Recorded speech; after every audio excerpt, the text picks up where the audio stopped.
तो और कोई काम छोटा नहीं होता, मैं तो नहीं मानता। मैंने तो हर तरह के काम किए। अमेरिका में जब मैं आया, मैंने यहाँ पे 99 में मैं यहाँ पे गाड़ियाँ धोई। मैंने एक यहाँ पे रेस्टोरेंट में काम करता था, मैं वहाँ पे प्लेटें धोता था। तो क्योंकि ये सब काम करने के बाद जो आज पोजीशन में, तो हमें बहुत अच्छा लगता है कि हम वहाँ से, और मेरे जैसे बहुत है। नमस्कार, सत श्री अकाल, सलाम, हेलो आप सभी लोगों को भाइयों। ये वीडियो है अभी डांडिया दिल से। 2 पार्ट्स में इसको रखा है। आप में से बहुत लोग मुझसे पूछ रहे थे कि अभी भाई की कोई वीडियो नहीं आजकल आ रही है। तो बात यही है कि अभी भाई शायद ट्रैवल कर रहे थे या बिजी थे। उनकी वाकई लाइव बहुत दिन से उन्होंने नहीं करी। आज करी है लंबी चौड़ी लाइव 24 मिनट की, और अभी भाई ने आज दिल से लाइव किया है और बड़ी ही सारी पर्सनल कुछ बातें भी बताई हैं दिल से, भावुक होके। तो इस लाइव को मैं 2 पार्ट में डिवाइड कर रहा हूं। 2 वीडियोस हैं, दोनों को अंत तक देखिएगा। ये नहीं कि 3 मिनट देखा, हाँ खुश हो गए, लाइक किया, चले गए। अंत तक देखिएगा, लाइक करिएगा, पसंद आए तो शेयर करिएगा, ना भूलिएगा। अभी भाई ने इस पूरी वीडियो को आप देखेंगे तो बहुत सी चीजें रिवील करी हैं। कैसे वो जब अमेरिका आए उन्होंने गाड़ियां धोई, $2 कमाए गाड़ी धो के, रात में भूख लगी, खाना नहीं था, सोडा पी के सो गए कि कुछ पेट भर जाए। इस किस्म की बातें रिवील करी हैं जो हाईली पर्सनल है, आप लोगों को मोटिवेट करने के लिए, आप लोगों को ये समझाने के लिए कि देखिए अगर मेहनत करें तो सब हो सकता है, और खुदा भी, ईश्वर भी उन्हीं की मदद करता है जो मेहनत करते हैं। बिना समय नष्ट किए सीधे लेके जा रहा हूं अभी भाई की लाइफ की ओर। 2 पार्ट्स में रहेगा ये, तो 2 वीडियोस आएंगे, दोनों को पूरा देखिएगा। अस्सलाम वालेकुम, सत श्री अकाल।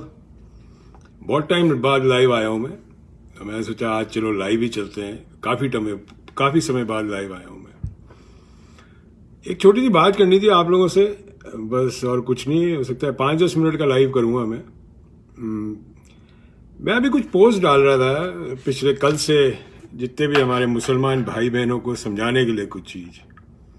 पहले पूरा लाइव सुन लीजिएगा। मुझे पुराना बहुत एक्सपीरियंस है कि पूरा लाइव सुनते नहीं है और कमेंट करने लग जाते हैं। ऐसा हो नहीं सकता है कि जब तक आप कोई किताब पूरी पढ़ नहीं लें तब तक आप किताब समझ जाएं। It's impossible. तो मैं क्यों बोलता हूँ मुस्लिम समाज को, क्योंकि बड़ा सीधा रीज़न है। उसी मट्टी के पैदाइश हैं जिस मट्टी में मैं पैदा हुआ हूँ। मेरे भाई हैं। अब किन लोगों को बुरा लगता है उनको लगे, मैं तो जो मानूंगा वही मानूंगा। आप लोगों को एक बात समझ नहीं आ रही कि एक ही तरह समाधान आप लोगों को मिल सकता है अगर आप लोग ट्रुथ का सामना कर सके, तो सत्य का सामना कर सके। बहुत लोग बोलते हैं कि हम लोग कुरान को फॉलो करते हैं, ये करते हैं, सब करते हैं। बड़ी अच्छी बात है। 5 बारी नमाज पढ़ते हैं, बहुत बढ़िया बात है। तो मगर कुरान को पढ़ना और कुरान की सीख पे चलना, वो 2 अलग अलग बातें होती है। मैं अभी गल्फ जाके आया हूँ। मैं पूरी दुनिया घूमता हूँ और अमेरिका में भी मुसलमान हैं। मैं बहुत चीज़ें बोल चुका हूँ। प्रॉब्लम सारी ये है कि लोग बाग पहले के वीडियोस देखते नहीं है, समझते नहीं कि मेरी नीयत क्या है, उनको समझ नहीं आता है। तो वो बीच में से आ जाते हैं बोलने के लिए। कई लोग बोलते हैं तू तो अपने इसके मुसलमानों का दलाल है, मुल्लों का दलाल है। ये सब छोटी सोच है। तो जिनकी छोटी सोच होगी उनके कारनामे भी छोटे ही होंगे, ठीक है ना। वो अपनी ज़िंदगी में कभी आगे बढ़ नहीं सकते हैं। मेरा एक ही कहना है, मुझे समझ नहीं आता है कि अगर कैलकुलेशन करी जाए, ठीक है, तो 140 करोड़ की आबादी में आज की तारीख में 30 करोड़ मुसलमान हैं। 30 करोड़ मुसलमान में से आप समझ लीजिए 90% मुसलमान $2 कम रोज का कमाते हैं। $2 कम, ठीक है। तो कैसे देश आगे बढ़ सकता है? एक बात बताइए मुझे, अगर एक परिवार में 4 भाई हों, हैं, जैसे अपने भारत में 4 भाई हैं, हिंदू, मुसलमान, सिख, ईसाई, और उसमें से 2 भाई तो बड़े सक्षम हो जाए और 2 भाई नहीं हुए सक्षम, तो क्या वो परिवार कहलाया जाएगा कि वो बड़ा सक्षम परिवार है समाज में? अब समाज पूरी दुनिया है, आप समझ लीजिए। तो कभी भी अपना देश कभी सक्षम नहीं कहलाया जाएगा कि उस परिवार के 2 भाई जो हैं अल्पसंख्यक में, चाहे वो मुस्लिम हो, चाहे दलित हो, चाहे कोई भी हो, वो सक्षम नहीं हुए। तो जब तक वो सक्षम नहीं होंगे, अपना देश कभी, जो कहते हैं ना 21वीं शताब्दी को लीड करने वाला देश, वो कभी होने नहीं वाला, हो नहीं सकता। मैंने एक बात और कही थी कि ये 2016 की मेरी बात कही है, शायद 2016 आखिर में मैंने कही थी या 2017 में कही थी कि हिंद और किसान और मुसलमान बना सकता है हिंदुस्तान। ये मेरी कही हुई बात है, और मेरी कही हुई बातें अब कहना नहीं चाहिए, लोग बाग बोलेंगे आप डींगे मारते हैं करते हैं। पुराने वीडियोस में प्रॉब्लम ये है कि मैं एक इशू पे बात नहीं करता, मैं बहुत इशू पे बात कर लेता हूँ। तो ऐसा तो मैं भी पिन पॉइंट नहीं कर सकता हूँ कि मैंने कौन सी वीडियो में कहा था, मगर कई बात है मेरी ये कि किसान और मुसलमान बहुत इंपॉर्टेंट है अपने कंट्री के लिए, क्योंकि दोनों तकलीफ में है। तो जब तक तकलीफ नहीं दूर करी जाएगी किसान और मुसलमान की, देश की तकलीफें दूर नहीं हो सकती। ये बात गारंटी है, आप कुछ भी कर लीजिए। और जो देश में सबको लेके चलते हैं, सबका साथ सबका विकास, ये नहीं हो सकता जब तक उस परिवार के चारों भाई एक साथ ना चले। एक तरह से मैंने और समझाया था, आप ये समझ लीजिए कि हिंदू और मुसलमान रेल की पटरी है, और रेल की पटरी पे जो इंजन चल रहा है वो भारत का इंजन है। एक भी रेल की पटरी अगर इधर उधर हो जाए तो वो जो भारत का इंजन है वो गिर जाएगा, वो पक्का गिर जाएगा, क्योंकि पटरी हिंदू और मुसलमान है, ये समझ लीजिए। फिर बीच में जो पटरी के होते हैं वो सिख समझ लीजिए, इसके अंदर ईसाई समझ लीजिए, वो पटरियों को जोड़ के रखते हैं। तो जहां भी पटरी इधर उधर हुई नहीं, सामाजिक व्यवस्था, वहां पे देश डगमगा जाएगा। अब ये जो इंजन है ना ऊपर, इसको सही चलने के लिए वो पटरी को स्ट्रांग करना पड़ेगा। ये आपके नेता लोग नहीं बोलेंगे, मालूम है क्यों? क्योंकि नेता भी नहीं बोलेगा, आपका कोई पत्रकार भी आपसे सत्य नहीं बोलेंगे। क्योंकि जितने भी मुस्लिम समाज है, मैं उनको क्यों बिल्कुल मुंह पे बोलता हूँ, क्योंकि मेरे हमवतन है, मेरे भाई है। तो अगर परिवार के अपन 4 भाई हैं तो एक भाई दूसरे भाई को झूठ क्यों बोलेगा? वो एक ही तरह बोलेगा, या तो एक भाई को दूसरे भाई की जायदाद हड़पनी हो, या उसको बेवकूफ बनाना हो, जो परिवारों में होता है।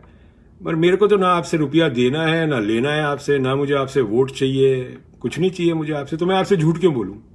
You know, why should I say anything to you which is not a truth? मैं क्यों बोलूं? ये तो आप लोगों के पत्रकार और आपके जो नेता हैं उनका काम है। उनको आपसे वोट चाहिए तो आपसे झूठ बोलेंगे, वो आपको सच थोड़ी ना बोलेंगे। अगर कोई हिंदू नेता आके बोल दे कि ये सब है, यू नो, और इसके तो मुस्लिम नेता आके बोल दे कि अपने समाज के बारे में कि तुम लोग तो ये कर रहे हो वो कर रहे हो, कभी नहीं बोलेगा। कोई भी मुस्लिम इसके अंदर नेता हो, वो कभी भी आंखों में आंखें डाल के आपसे बात नहीं कर सकते, क्योंकि वो झूठ के घोड़े पे सवार है। उनकी सियासत ही आपके झूठ के, आपको झूठ बोल के उनकी चलती है सियासत। सत्य पे सियासत तो कभी चल ही नहीं सकती। अगर सत्य की आ जाए सियासत में तो धर्म स्थापित हो जाए। धर्म वहां स्थापित कभी हो ही नहीं सकता उस देश के अंदर जहां पे जितनी राजनीति है, पॉलिटिक्स है, वो सारी असत्य पे आधारित है। जितनी मीडिया है वो असत्य पे आधारित है। वहां पे कभी भी राजधर्म नहीं स्थापित हो सकता। इट्स इम्पॉसिबल बात है ये बात। आप किसी से भी पूछ लीजिए, अपने घर में ही पूछ लीजिए।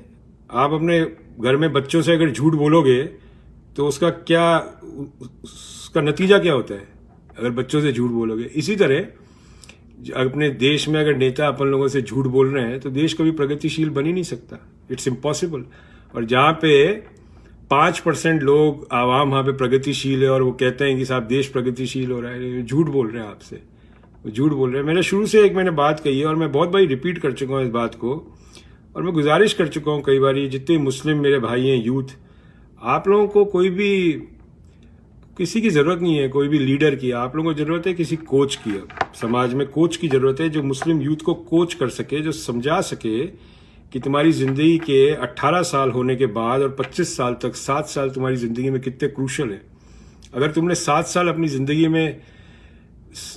के 7 साल तुमने सही इस्तेमाल कर लिए, 7 साल होते हैं, ये यहाँ की अमेरिका की कैलकुलेशन है। 7 साल अगर तुमने अपनी जिंदगी में सही कैलकुलेशन से अपने पूरे के पूरे पासे खेल लिए तो तुम्हारी जिंदगी में तुम्हें कोई नहीं रोक सकता। पर प्रॉब्लम ये है 2014 के बाद और आज 7 साल होने को आ गए, 7 साल निकल गए। जो मुस्लिम युवा 18 साल का था, आज की तारीख में वो 26-27 साल का हो गया। वो दिन भर अगर सोशल मीडिया पे 5 से 6 घंटे निकालेगा तो वो कभी सक्सेसफुल हो नहीं सकता अपनी लाइफ में। कोई किताबें नहीं पढ़ रहे आप लोग, मुझे पता है नहीं पढ़ते हैं, तो इसके लिए भी झूठ मत बोलिएगा कि आप लोग किताबें पढ़ते हैं। नहीं पढ़ते हैं, किताबें नहीं पढ़ते हैं, रिसर्च नहीं करते हैं। गूगल पे, यूट्यूब पे सब सीखने को मिलता है। और दूसरी बात, फाइनली मैं एक बात कह देता हूँ, लोग बोलते हैं एजुकेशन एजुकेशन एजुकेशन, मैं नहीं मानता हूँ। मैं एजुकेशन की जगह स्किल को मानता हूँ। वो इसलिए मानता हूँ क्योंकि मैं आपको बता दूँ, अमेरिका के अंदर आज की तारीख में 50% कॉलेज ड्रॉप आउट्स होते हैं अमेरिका में। अगर स्कूल से ग्रेजुएट हो गए उसके बाद कॉलेज में 50% ड्रॉप आउट है। यहाँ तक कि जो फेसबुक का मालिक था ना, वो भी कॉलेज ड्रॉप आउट था। सब इससे पहले कि वो उसने पैसा कमा लिया था $1 बिलियन, वो कॉलेज ड्रॉप आउट था, उसके पास स्किल थी। अब हमारे बाजार में देख लीजिए, हीरे बाजार के अंदर मेरे हिसाब से 50% लोग होंगे हीरे बाजार में जो ग्रेजुएट भी नहीं होंगे, मगर सारे करोड़पति, क्योंकि उनके पास स्किल है। तो स्किल डेवलपमेंट जो होता है वो स्किल सिखाना जरूरी है। 12वीं के बाद आपको एक बात और बता दूं, अमेरिका के अंदर जब आप किसी भी जगह नौकरी लेने जाते हैं तो आपकी डिग्री नहीं मांगता है, वो नहीं मांगते हैं। वो आपसे पूछते हैं आपके पास स्किल क्या है, जो जॉब आपने अप्लाई करी है उसमें स्किल क्या रखते हैं आप, वो स्किल है। अब मुझे बड़ी हैरत की बात होती है, जब हैरत की बात भी होती है, दुख भी होता है, जब ये कट्टरपंथी हिंदू मेरे मुसलमान भाइयों को पंचर वाला बोलते हैं। पंचर बनाना हर किसी के बस की बात थी ना, मैं तो नहीं बना सकता पंचर, मुझे आता ही नहीं है।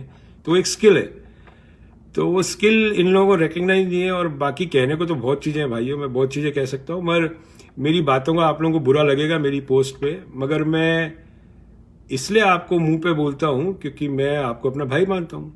अगर मैं भाई नहीं मानता तो मुझे क्या मतलब है आप लोगों से। कुछ भी करो, जो करना है, दुनिया में अपने थोड़ा ठेका ले रखा है। मगर मैंने अपने देश के जो मुस्लिम हैं ब्रदर्स, जो अल्पसंख्यक हैं, ठेका तो मैं नहीं कह सकता, मगर हाँ जो मेरा तजुर्बा है ज़िंदगी का वो मैं ज़रूर आप लोगों के साथ शेयर कर सकता हूँ कि मैंने जो गलतियाँ करी अपनी ज़िंदगी में। मेरी उम्र 54 साल की हो गई है, मेरे 2 बेटे हैं, एक 26 साल का, एक 24 साल का है, और मेरे उनकी उम्र से भी कम जो अपने लड़के होते हैं यूथ, वो मुझे माँ बहन की गाली बकते हैं। तो मुझे बुरा नहीं लगता है उनकी माँ बहन की गाली से, मुझे सिर्फ ये लगता है कि कहाँ ये लोग अपने संस्कार छूट गए। इन लोगों के माँ बाप ने जो सिखाया, राजनीतिक संस्कार उनके माँ बाप के संस्कारों से ज़्यादा इनकी ज़िंदगी में मतलब ज़्यादा कोहराम मचा रहे हैं। तो माँ बाप के संस्कार भूलने के बाद अगर राजनीतिक संस्कार आपके सर पे चढ़ जाएंगे तो आपकी बर्बादी निश्चित है भाई। आप राजनीति चलती है दूसरों को बर्बाद करके, अगर आपको बर्बाद नहीं करेंगे तो राजनीति चलेगी कैसे। वो देश कभी आबाद हो ही नहीं सकता, इट्स इम्पॉसिबल है, कोई फॉर्मूला ही नहीं है। कितने जुमलेबाजी कर दो आप, कितने ही पोस्टर बना दो, कितने ही मीम बना दो, इससे कुछ नहीं होने वाला। Nothing will happen. 7 साल में क्या फर्क पड़ा, कोई फर्क नहीं पड़ा। और मैं तो बहुत पहले कह चुका हूं भाई कि कोविड के बाद जो आर्थिक महामारी आने वाली है उसके लिए भी तैयारी नहीं है अपने देश में। कोई भी महामारी आती है या सुनामी आता है, कोई भी बाढ़ आती है, उसके बाद जब बाढ़ का पानी दोबारा चले जाता है उसके बाद पता लगता है कितनी बर्बादी करके गई है बाढ़। उत्तराखंड में तो मैंने खुद ही देखा है, 2013 में मैं तो वहीं था उत्तराखंड में, सेवा कर रहा था वहाँ पे लोगों की। लोग बोलते हैं आप देश में आके कुछ करिए, ये कुछ जानते नहीं है क्या करते हैं क्या नहीं करते। अज्ञानता है ना, जो अज्ञानता सबसे बड़ी बीमारी है भाई, क्योंकि और जो सुनते नहीं है वो कभी सीख नहीं सकते। जब अपन स्कूल भी जाते हैं तो टीचर बोलता है ना अपने अपने चुप हो जाओ, टीचर बोल रहा है, क्योंकि वो चाहते हैं कि टीचर की आप सुनो। जो पीछे बच्चे बैठे रहते हैं वो सुनते नहीं है, वो जिंदगी में पर पीछे रह जाते हैं। तो यही हाल आज की तारीख में सोशल मीडिया का भी है कि सुनते नहीं है, समझते नहीं है, किसी सामने वाले के तजुर्बे की इज्जत नहीं करते हैं। और 20-22 साल के लड़के जिनको अभी जिंदगी में 2014 के बाद तो उनको मूंछ का पहला बाल निकला होगा, वो भी ज्ञान देते हैं पॉलिटिक्स का। और कई बार मुझे ये भी समझ नहीं आता भाइयों कि अगर इतना ज्ञान है तो फिर इतनी तकलीफ में क्यों है। ये भी एक सवाल बन जाता है, अगर इतना ज्ञान है आप लोगों को तो फिर इतनी तकलीफ में क्यों है। देखो, जाते जाते एक बात और बोल देता हूं मैं आप लोगों को, मैं ज़्यादा आप लोगों का समय नहीं लूंगा, वैसे ही मैं आप लोगों का बहुत समय ले लेता हूं, कि भाइयों इस देश के अंदर, जिस देश में मैं बैठा हूं, यहाँ पे हर साल के 5,000 इंडियंस मूव होते हैं। 5,000 इंडियन में से मैं आपको एक दावे के साथ कह सकता हूँ 4,800 इंडियन यहाँ कुछ नहीं लेके आते इस कंट्री में। जेब में $500, $1,000 से ज़्यादा होते नहीं। और 20 साल के अंदर अंदर हम लोग यहाँ पे 2 पीढ़ियाँ तो सेटल कर लेते हैं। ऐसे बहुत कम इंडियंस मिलेंगे जो आपको यहाँ फेल हो गए हो। मुझे नाम बताइए आप किसको जानते हैं जो आप फेल हो गए हो, जो कोई आदमी किसी होमलेस शेल्टर में रह रहे हों या रोड पे भीख मांगते हुए दिखेंगे। ऐसा कोई नहीं दिखने वाला आप लोगों को। तो अगर 20 साल जो हम लोगों के होते हैं वो बहुत क्रूशल होते हैं, और 20 साल में हम लोग 2-3 पीढ़ियों का काम कर जाते हैं अपनी मेहनत के बल पे। ये कंट्री में क्या है कि जितनी मेहनत करो ना आपको उसका रिटर्न मिलता है। अपने देश के अंदर मेहनत पे रिटर्न नहीं मिलता, करप्शन पे रिटर्न मिलता है। जितना आदमी भ्रष्ट होगा उतना ही उसको रिटर्न मिलेगा। अभी 2 जो बड़े बड़े उद्योगपति बैठे हैं, ये हर मिनट का, हर घंटे का कितना पैसा कमाते हैं, ये सोचिए आप लोग। तो कैसे कमाते हैं ये, इंटरेस्ट ग्रुप्स काम करते हैं, इंटरेस्ट ग्रुप्स ही दिल्ली चलाता है, इंटरेस्ट ग्रुप्स ही आज की तारीख में वॉशिंगटन चलाता है। डेमोक्रेसी के अंदर इंटरेस्ट ग्रुप्स काम करते हैं, और जो किंगडम्स के अंदर इंटरेस्ट ग्रुप्स काम नहीं करते, चाहे वो थाईलैंड हो, चाहे दुबई हो, चाहे बहरीन हो, चाहे सऊदी हो, चाहे ओमान हो, कुवैत हो, कोई भी हो, वहाँ इंटरेस्ट ग्रुप्स काम नहीं करते, वहाँ पे एक किंग काम करता है।